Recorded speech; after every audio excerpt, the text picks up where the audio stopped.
आप ये बताइए कि कहाँ से उनका रोल नहीं है, शासन का या प्रशासन का या उन जज साहब का, जो इतने कहा जाता है कि जज साहब जो है न्यायमूर्ति होते हैं, न्याय की वो रक्षा करने वाले होते हैं। क्या उनका रोल आप देखिए, सबका एक जैसा सबका रोल है, टोटल सबका एक जैसा रोल है। सबसे पहले शुरुआत कहाँ से होती है, एक अपील दायर होती है कि जी फलाना जो है मस्जिद इसके नीचे जो है हमारा हरिहर मंदिर है।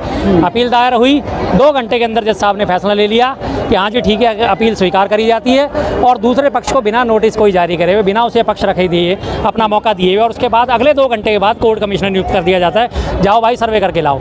मात्र 4 घंटे के अंदर पूरे मामले का 1 मिनट के अंदर 4 घंटे में निपटारा कर दिया जाता है। पूरे भारत के संवैधानिक इतिहास में जब 26 जनवरी 1950 को हमारा संविधान लागू हुआ था, उससे लेकर आज 2024 तक 74 सालों के इतिहास में ऐसा एक भी कोई मसला आज तक भी कभी सामने नहीं आया। सुबह से आज मैंने तमाम लोगों की राय ली है, मेरे काफ़ी सारे दोस्त हैं, वकील हैं सुप्रीम कोर्ट, हाई कोर्ट में, सबसे मैंने पूछा, मैंने कहा भाई क्या कभी किसी सिविल मैटर में इतनी स्पीड से काम हुआ है? उन्होंने कहा शर्मा जी ऐसा कभी नहीं हो सकता और ना कभी होता है। कभी कभी सीधी सी बात है, कभी भी आप मुकदमा दायर करते हो, दूसरे पक्ष के ऊपर मुकदमा डालते हो, उस पक्ष को आपको मौका दिया जाता है कि आप भी अपनी बात आके रखिए, उसको नोटिस इशू करा जाता है, कोर्ट के थ्रू भी नोटिस जाता है, जो वहाँ पे समन लेके जाएगा इलाके का कांस्टेबल, वो जाके जो दूसरा पक्षकार है उसको जाके समन देगा, ठीक है जी। और उसके अलावा जो हमने अगर मुकदमा दायर करा तो हम भी उसे कम से कम 2-4 कॉपियाँ जो है रजिस्टर्ड डाक के द्वारा जो है भेजी जाएंगे। रजिस्टर्ड की जो प्राप्ति होती है, रजिस्टर्ड डाक की जो प्राप्ति होती है, उस प्राप्ति की रसीदें जो है कोर्ट में लगाई जाती है कि हाँ अगली पार्टी को जो है समन रिसीव हो गया है, अब वो आएगी। उसमें टाइम दिया जाता है कि जी इस फलानी पार्टी ने आपके ऊपर ये मुकदमा दायर करा है, इसमें आपको क्या कहना है, इस तारीख को फलाने दिन कोर्ट में पेश हो और अपना पक्ष अपने माध्यम से या अपने वकील के माध्यम से पेश होकर अपना पक्ष रखो। कहीं कोई कार्रवाई का पालन नहीं करा गया, पूरी संवैधानिक व्यवस्था को उठा के ताक पे रख दिया गया।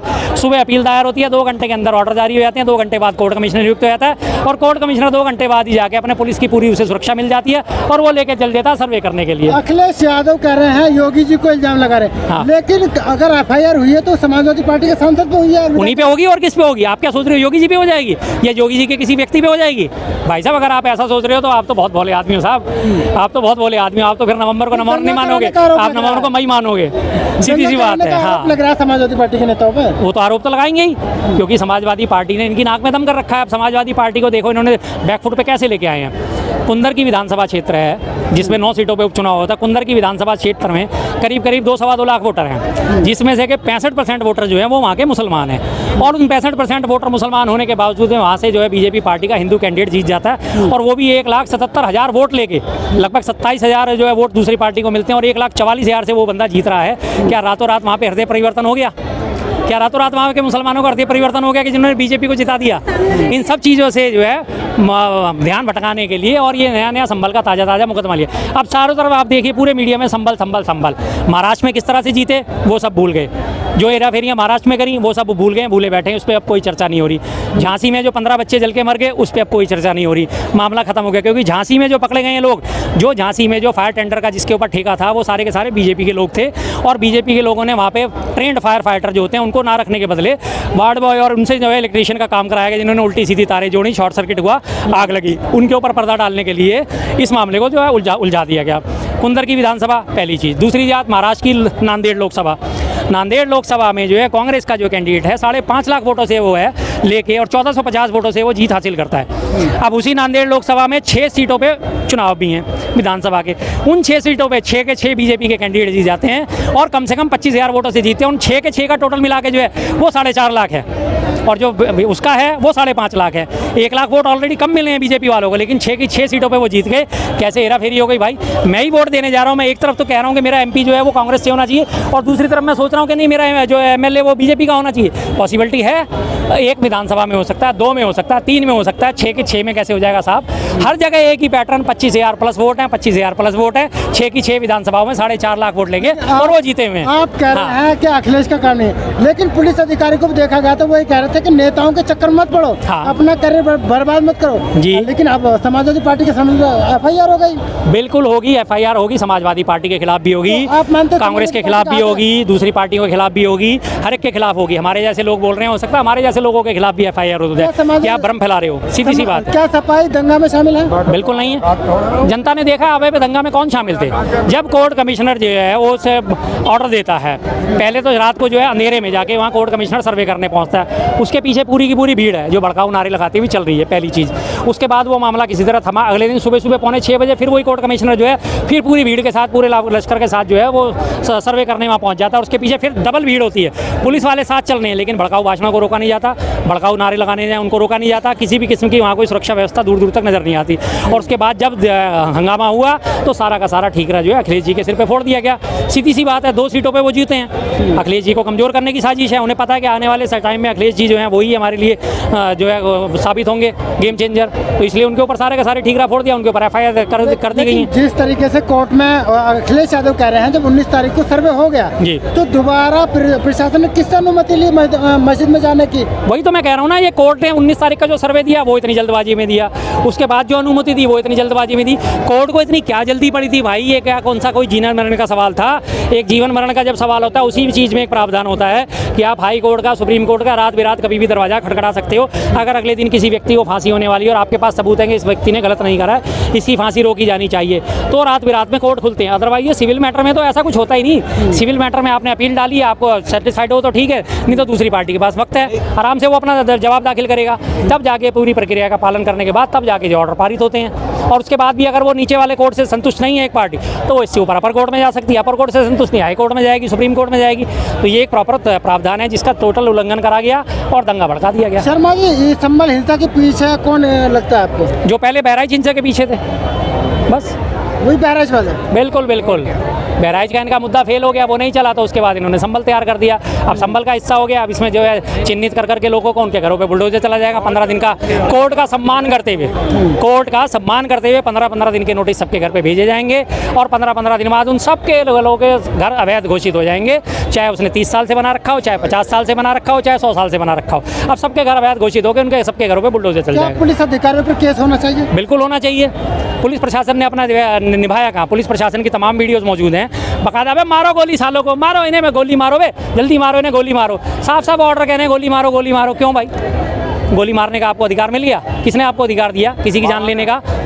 सीधी सी बात है। तो वही बाबा जो है जो कहते हैं ठोक देंगे, मार देंगे, ज़मीन में दफन कर देंगे, गाड़ देंगे, जब उनका सर्वे ऐसा होगा तो नीचे वालों के दिमाग में तो चीज़ घूमेंगी। मैं अगर बच्चों को अपने सिखाऊंगा, जाओ बच्चों मारो पीटो जिसको मर्जी, ऐसी की तैसी उसकी मैं देख लूँगा, उसकी माँ की, उसकी बहन की, तो मेरे बच्चे तो कहेंगे ना मेरे बाप का हाथ मेरे सिर पे जाके वो तो मोहल्ले में गुंडागर्दी करेंगे, जाहिर सी बात है। लेकिन शाही मस्जिद के जो अध्यक्ष हैं उन्होंने कहा कि जब मस्जिद में सर्वे हो रहा था भीड़ इकट्ठी हो गई जी, वहाँ पे DIG SP और DM वहाँ मौजूद थे, उन्होंने कहा कि भीड़ इकट्ठी ना हो, आप इसे हटाइए जी। लेकिन वो ये कह रहे थे कि उसी दौरान जो सभी अधिकारी थे वो ये कह रहे थे कि गोली चलाने का आदेश लीजिए, तो वो तो अधिकारियों पर आरोप लगा रहे हैं, अधिकारियों पे आरोप लगा रहे हैं। और जब वहाँ पे देख रहे हैं आप माहौल गर्मा रहा है, माहौल गर्म हो रहा है, तो क्या आपको सर्वे रोकना नहीं चाहिए था? क्या आपको वापस नहीं जाना चाहिए था?